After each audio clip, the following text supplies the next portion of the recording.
Students, welcome to AK tutorial Jagatsinghpur Orissa. आज का हमारा सब्जेक्ट है मैथमेटिक्स स्टैंडर्ड 9। टॉपिक है हमारा एक important theorem 9.7 NCERT book page number 123। ये बहुत इंपॉर्टेंट थ्योरम है स्टैंडर्ड 9 का, और जो भी आगे चल के आपको 10th 11th में भी सर्कल चैप्टर में काम आएगा। तो थ्योरम का स्टेटमेंट क्या है?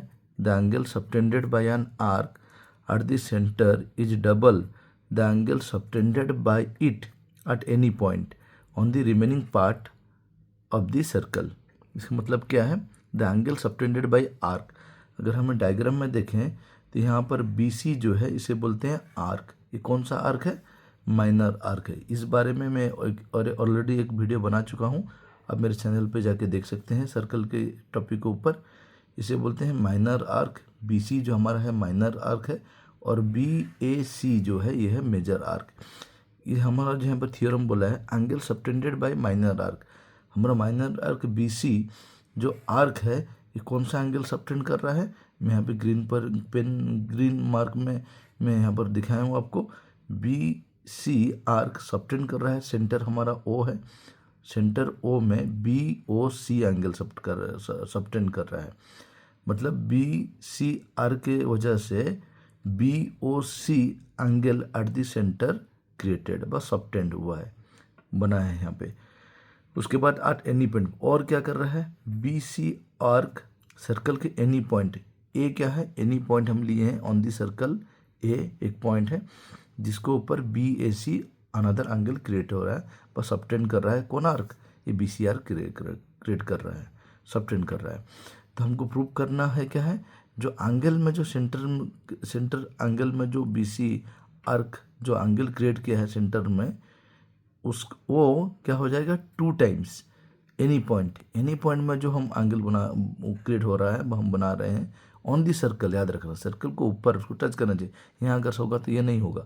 सर्कल को टच करके जो एंगल बना होगा वो हमेशा उसका 2 टाइम्स होगा। मतलब ये अगर हमारा ये सपोज 30 डिग्री है तो ये हमारा 60 डिग्री होगा। सपोज ये 50 डिग्री है तो इसका हाफ हो जाएगा 25 डिग्री। तो एनी पॉइंट में जो एंगल होगा हमेशा सेंटर का कितना हो जाएगा?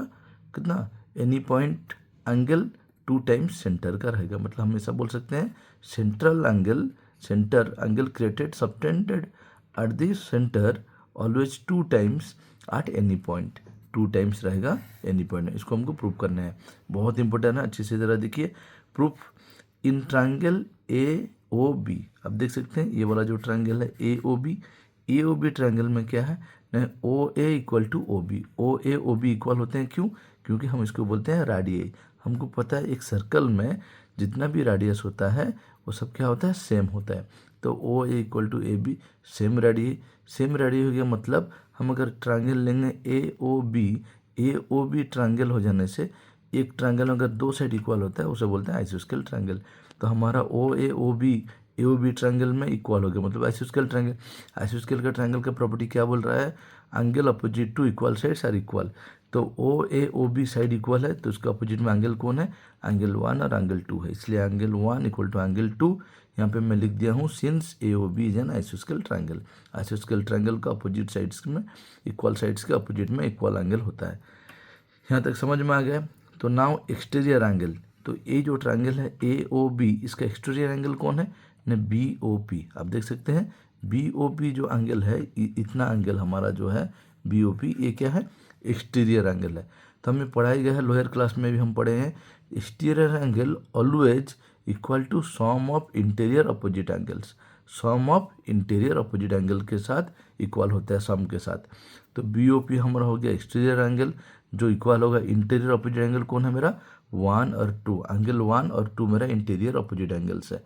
तो एंगल 1 प्लस एंगल 2, तो B O P is equal to angle 1 मेरा किसके साथ इक्वल है? 2 के साथ, तो उसके बदले मैं 2 यूज कर सकता हूँ। तो एंगल 2 प्लस एंगल 2, यहाँ सिंस में लिख दिया angle 2 equal to angle 1, so I write angle 2 plus angle 2। जिस तरह x प्लस एक्स 2x होता है उसी तरह एंगल 2 प्लस एंगल 2 एंगल 2। तो हमारा निकल गया B O P angle equal to 2 into angle 2। मतलब ये equation double I suppose. Similarly उस साइड अगर जाए और एक ट्रायंगल हम दिख रहा है, इसका नाम मैं क्या दिया हूँ? ए ओ सी। तो ए ओ सी ट्रायंगल में क्या हो जाएगा?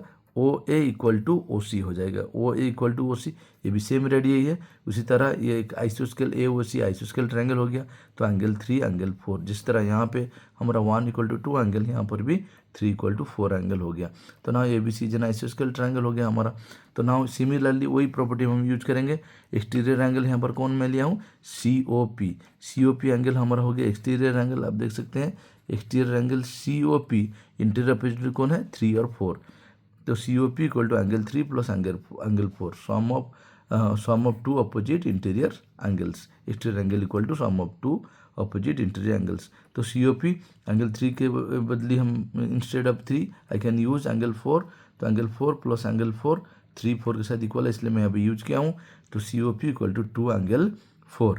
तभी क्या करना है, मेरा जो इक्वेशन 4 है और इक्वेशन 2 और 4 को ऐड कर देता हूँ। एडिंग 2 and 4 वी गेट, 2 मेरा कितना था left hand side B O P, इसमें कितना था इक्वेशन 4 में सी ओ पी। तो B O P plus C O P equal to, इसका right hand side 2 into angle 2, इसका राइट हैंड साइड कितना है 2 इंटू एंगल 4। तो बी ओ पी आप डायग्राम में देख सकते हैं, B O P C O P मिल जाने से हमारा क्या एंगल क्रिएट होता है, central angle B O C. तो इसके लिए मैं लिख दिया यहाँ पर, मैं भी आपको हाईलाइट करके दिखाया हूँ, B O P plus C O P B O सी हो गया। इस तरह दोनों में 2 एंगल 2 एंगल 4, तो दोनों में से 2 कॉमन ले लिया हूँ, एंगल 2 प्लस एंगल 4। अब डायग्राम में देख सकते हैं एंगल 2 प्लस एंगल 4 क्या होता है, बी ए सी। तो इसके लिए मैं लिखा हूँ 2 इंटू बी ओ सी। तो B O C angle equal to 2 into B A C. तो इससे हमको क्या पता चला, angle at the centre always equal to 2 times at angle at created at any point on the circles. बहुत important theorem है। इसी तरह थियोरम को प्रूव करने के लिए इजी मेथड में मेरे चैनल को सब्सक्राइब कीजिए और लाइक कीजिए।